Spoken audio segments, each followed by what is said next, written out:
बाबा साहब की 22 प्रतिज्ञाओं में तीसरी प्रतिज्ञा, मैं गौरी गणपति और हिंदुओं के अन्य देवी देवताओं में कोई आस्था नहीं रखूंगा और ना ही उनकी पूजा करूंगा। बाबा साहब द्वारा दी गई इन प्रतिज्ञाओं के पीछे की मंशा और यह समझ रही होगी कि हमारे लोग अभी भी हिंदू धर्म के प्रभाव में हैं। ये त्यौहार लोगों को आंख मूंद कर ब्राह्मणवादी आधिपत्य के अधीन बने रहने के अलावा कुछ नहीं करते। ये प्रतिज्ञाएं हमें समझाती हैं कि हम हिंदू धर्म का हिस्सा नहीं हैं।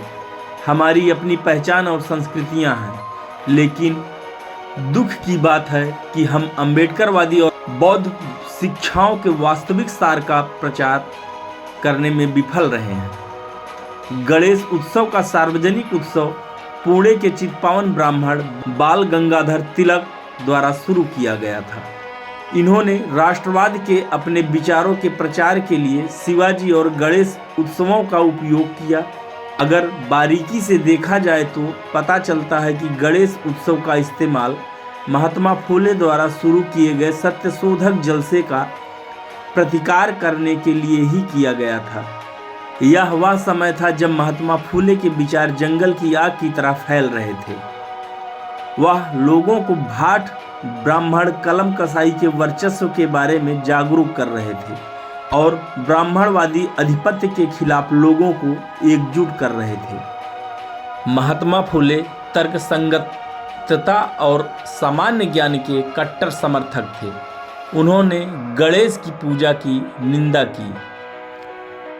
साथियों, लोकतंत्र के युग में देश का प्रमुख राष्ट्रपति होता है। उसी तरह से प्राचीन भारत में राजशाही में गण संस्कृति थी और उस गण के प्रमुख को गणपति कहते थे। अब सच्चे गणपति और काल्पनिक गणपति में अंतर को समझिए। कुछ चालाक मनुवादियों ने सच्चे गणपति को ही काल्पनिक गणपति बना दिया। बुद्ध शाक्य गण के थे, इसलिए लोग उन्हें गणराज भी कहते थे। जब बुद्ध बुद्धत्व को प्राप्त हुए तो वो सारे गण के राजा हुए, यानी गण के लोगों के लिए स्वयं पर विजय प्राप्त करने वाला राजा कहलाए। तो लोग उन्हें गण का पति यानी गणपति कहने लगे। पर इन गणपति का ब्राह्मणीकरण किया और काल्पनिक गणपति को तैयार किया। बुद्ध जब लोगों को धम्म का संदेश देते थे, उस समय उनके संदेश में दो शब्द निकलते थे, चित्त और मल। चित्त मतलब शरीर, मल मतलब मल। तुम्हारे शरीर से मल निकाल दो तो इस प्रकार तुम दुखों से मुक्त हो जाओगे, ऐसा बुद्ध कहा करते थे। पर पाखंडियों ने उसका सुविधाजनक अर्थ लगाकर पार्वती द्वारा मैल से एक बालक उत्पन्न करने की कहानी गढ़ी और गणेश को पैदा कर दिया। बुद्ध नागवंशी थे। पाली भाषा में नाग का मतलब हाथी होता है, यानी बुद्ध हाथी वंश के थे। हाथी बुद्ध के जन्म का भी प्रतीक है। इसलिए पाखंडियों ने पार्वती के बालक के धड़ पर हाथी का ही सर बिठाया और गणेश का जन्म करा दिया। इनकी धूर्तता भरी हरकतों को समझिए। अगर इन्हें लगाना ही था तो किसी भी जानवर का सर लगा देते, पर नहीं, इन्हें तो बुद्ध का ब्राह्मणीकरण करके असल इतिहास से लोगों को दूर जो करना था।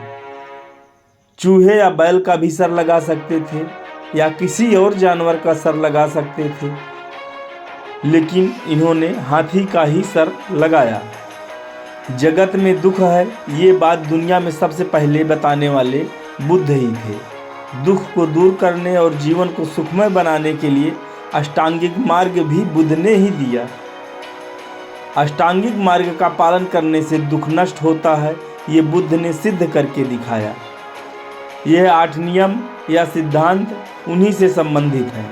इसलिए बुद्ध को ही विनायक कहा गया और 8 मार्गों पर विनयशील होने से अष्ट विनायक भी बुद्ध को ही कहा गया। यानी अष्टांगिक मार्ग से अष्ट विनायक होकर दुख को नष्ट कर सुख की प्राप्ति कराने वाले बुद्ध ही थे। इसलिए बुद्ध को सुखकर्ता और दुखहर्ता भी कहा जाता था। इस सत्य को दबाने के लिए ब्राह्मणों ने काल्पनिक गणपति को अष्टविनायक भी कहा और सुखहर्ता दुखहर्ता भी। जब एक बालक के लिए किसी बेजुबान हाथी को मारा गया हो और मूर्ति विसर्जन में इन्हीं के भक्त डूब जाया करते हैं और गणेश जी किसी को बचा नहीं पाते हैं, तो भला ये कैसे दुखहर्ता और सुखहर्ता हुए? ऐसे इंसान से पैदा हुआ गणपति कैसे सुखहर्ता दुखहर्ता हो सकता है?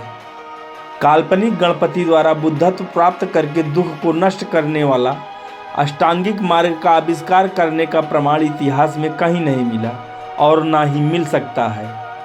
तो फिर काल्पनिक गणपति सुखहर्ता दुखहर्ता कैसे?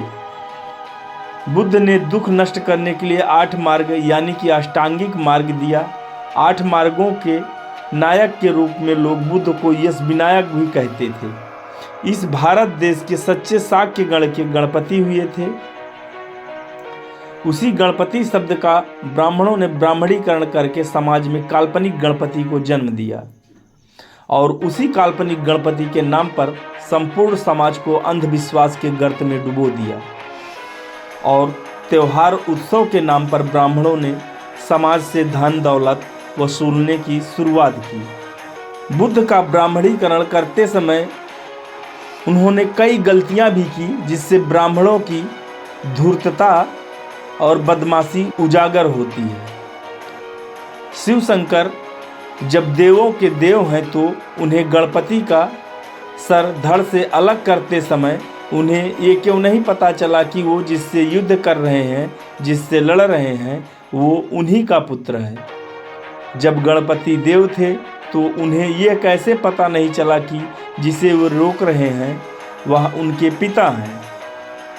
शंकर को ये कैसे पता नहीं चला कि बिना उनकी उपस्थिति के उनकी बीवी गर्भवती कैसे हो गई जबकि वह नौकरों की सुरक्षा में थी। अगर पार्वती शरीर के मैल से बालक बना सकती हैं तो उस मैल से बालक का सिर क्यों नहीं बना पाई? क्यों नहीं उसे जिंदा कर दिया? जो आदमी अपने बेटे को नहीं पहचान सका वह अंतर्यामी कैसे हो सकता है? जिसको इतना क्रोध आ जाए कि एक बच्चे की हत्या कर दे वो भोला कैसे हो सकता है? जो अपने बेटे को जीवित करने के लिए किसी मासूम माँ की मासूम बच्चे की हत्या कर दे तो वो दयालु कैसे हो सकता है? जो औरत अपने बेटे को जिंदा करने के लिए किसी और माँ की कोख उजाड़ दे, किसी मासूम की हत्या करवा दे, वह औरत माँ तो हो सकती है पर वह जगत जननी हरगिज नहीं हो सकती। जो औरत अपने शरीर के मैल से बच्चा बना सकती थी तो उसे जिंदा भी कर सकती थी। एक मासूम की जान तो बच जाती। जो आदमी एक इंसान के बच्चे के शरीर पर एक विशाल पशु का सिर जोड़ सकता था तो फिर वह अपने ही बेटे का सिर क्यों नहीं जोड़ पाया? हम यहाँ किसी की भावना या आस्था को ठेस पहुँचाना नहीं चाहते। हम तो बस लोगों की आंखों पर बंधी अंधश्रद्धा की पट्टी खोलने की कोशिश कर रहे हैं। जय भीम, नमो बुद्धाय।